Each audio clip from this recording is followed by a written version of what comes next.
पनवेल आणि तळोजा परिसरातील अनेक नागरिकांना कोट्यवधी रुपयांचा गंडा घालून फरार झालेल्या डीएम कोठारी ज्वेलर्सच्या मालकाला अटक करण्याची मागणी गुंतवणूकदारांनी केली आहे।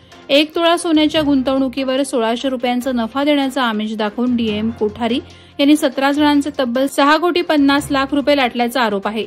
या प्रकरणी फसवणूक झालेल्या नागरिकांनी डीएम कोठारी ज्वेलर्सच्या दुकानासमोर निदर्शनं करत पोलिसांना तात्काळ कारवाई करण्याची मागणी केली आहे। डीएम कोठारी यांनी पनवेल आणि तळोजा परिसरातील स्थानिकांना उच्च परताव्याचे आमिष दाखवून गुंतवणूक करण्यास प्रवृत्त केलं। काही गुंतवणूकदारांनी 15 लाख रुपये तर काहींनी 34 लाख रुपये अशी मोठी रक्कम कोठारी यांच्याकडे गुंतवली। मात्र मागील वर्षी जुलै 2024 मध्ये कोठारी आपल्या परिवारासह अचानक फरार झाले। यामुळे गुंतवणूकदारांचे कष्टाचे पैसे अडकले असून त्यांना आर्थिक संकटाला सामोरं जावं लागतंय। या प्रकरणाने पनवेल आणि तळोजा परिसरात खळबळ उडाली असून आर्थिक गुन्ह्याविरोधात कठोर कारवाईची मागणी जोर धरत आहे। डीएम कोठारी यांना अटक होईपर्यंत गुंतवणूकदारांचा न्यायासाठीचा लढा सुरूच राहणार आहे।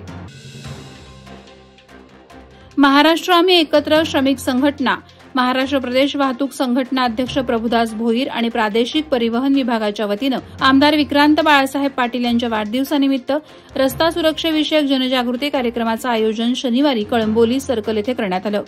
यावेळी माजी म्हाडा सभापती बाळासाहेब पाटील यांच्या प्रमुख उपस्थितीत आमदार विक्रांत पाटील यांच्या हस्ते शेकडो दुचाकीस्वारांना हेल्मेटचं वाटप करण्यात आलं। यावेळी भारतीय जनता पक्षाचे पदाधिकारी, कार्यकर्ते तसंच नागरिक मोठ्या संख्येनं उपस्थित होते। रात्रीच्या अंधाराचा फायदा घेत जनावरं चोरणाऱ्या टोळ्यांच्या वाढत्या गुन्ह्यांवर नागोठणे पोलिसांनी मोठी कारवाई केली।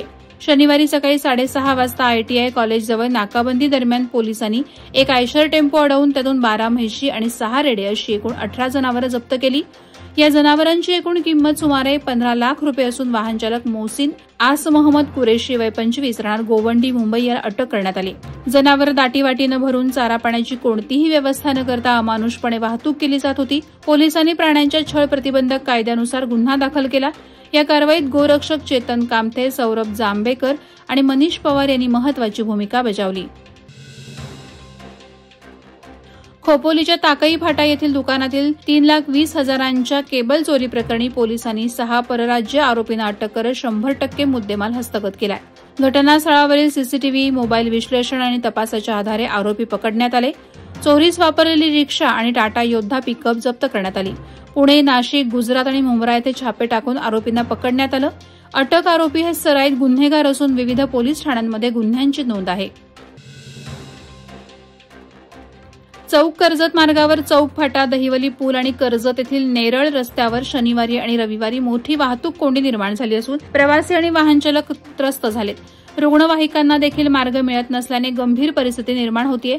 हॉटेल, वाईन शॉपसमोर अनधिकृत पार्किंग आणि पोलीस फोर्सची कमतरता ही प्रमुख कारणं असून कायदे शिथिल असल्याने नागरिक बेफिकीर वागतात। स्थानिक पोलीस पर्यटनस्थळी गस्त घालतात, त्यामुळे वाहतूक नियंत्रण कमी होतं। वेळीच उपाय न झाल्यास गंभीर परिणाम भोगावे लागू शकतात। स्वच्छ भारत अभियान 2025 अंतर्गत हिंदुस्थान पेट्रोलियम कॉर्पोरेशन लिमिटेड कंपनीतर्फे उरण तालुक्यातील पिरवाडी येथे स्वच्छता मोहीम राबवण्यात आली। या उपक्रमाचं नेतृत्व कंपनीचे वरिष्ठ प्रबंधक शैलेंद्र राव यांनी केलं।